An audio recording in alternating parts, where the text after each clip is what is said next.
Well, KwaZulu-Natal has certainly borne the brunt of natural disasters recently, residents having to deal with devastating floods, storms and now even a tornado a few days ago. Greenpeace says none of this is natural, but it is in fact the effects of the climate crisis and climate change. The group has come out swinging against government for defending the need for coal and also other fossil fuels. Well, let's bring into the conversation from Greenpeace Africa. It's Thandile Chinyavanu making time for me this morning. Hello, Thandile. Good morning to you. Appreciate your time.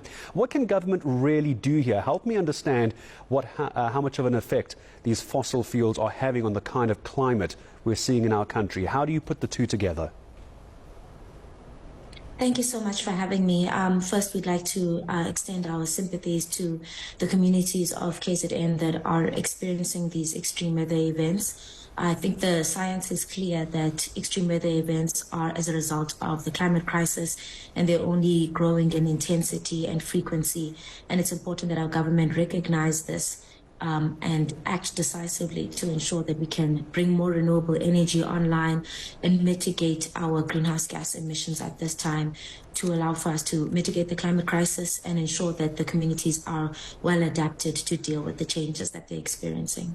I'm seeing a lot of comments about government. Tell me how you feel about this, Thandile, that government is tone deaf, essentially, while residents are trying to rebuild their homes, rebuild their lives in Inanda and Phoenix. They get hit by another natural disaster, they do it again.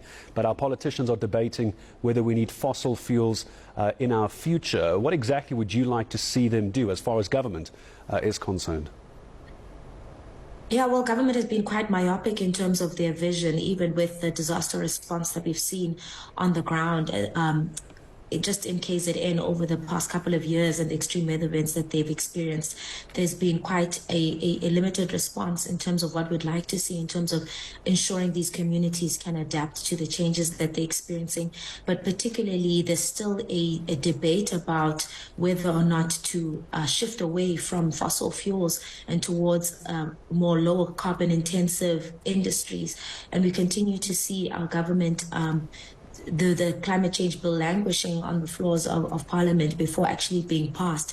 And what we'd like to see is our government making those decisive steps to ratify the climate change bill and ensure that we can move forward and start to compel these heavy emitters to actually reduce their emissions and ensure that we're able to mitigate further damage from occurring.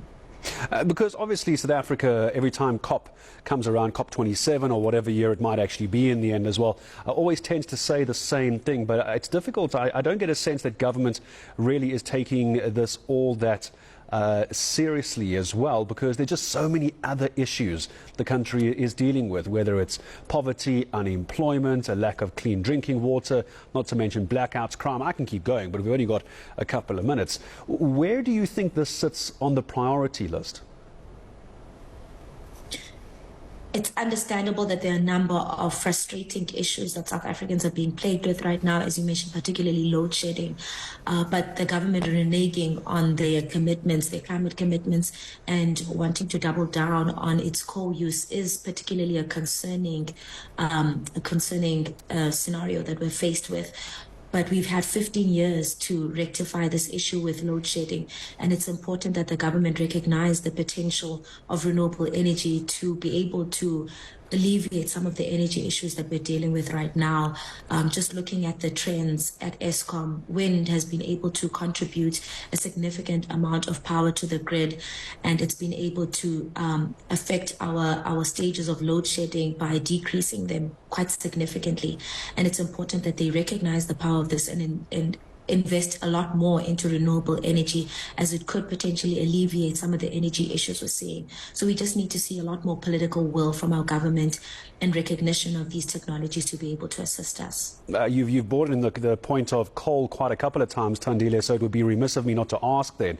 Right now, do you see it's a choice of either, as a country, we continue with fossil fuels and we get out of load shedding, because by doing that, we could focus on getting our diesel generators up and running properly, serviced and maintained properly, also our coal-fired power stations, get those up and running to get us out of blackouts? Or should the focus be on the environment and climate change? I get the sense we can't have both, or can we?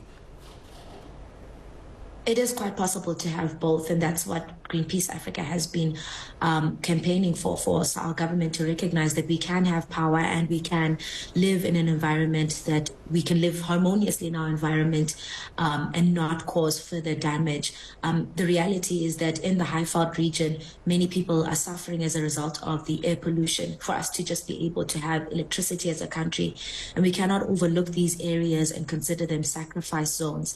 People that are living in these areas are experiencing cardiovascular disease, neurological disorders as a result of the emissions in these areas. And it's important that we recognize them and that we find alternatives that can allow us to live in more safe environments while also being able to enjoy access to electricity. And it is quite possible to have both.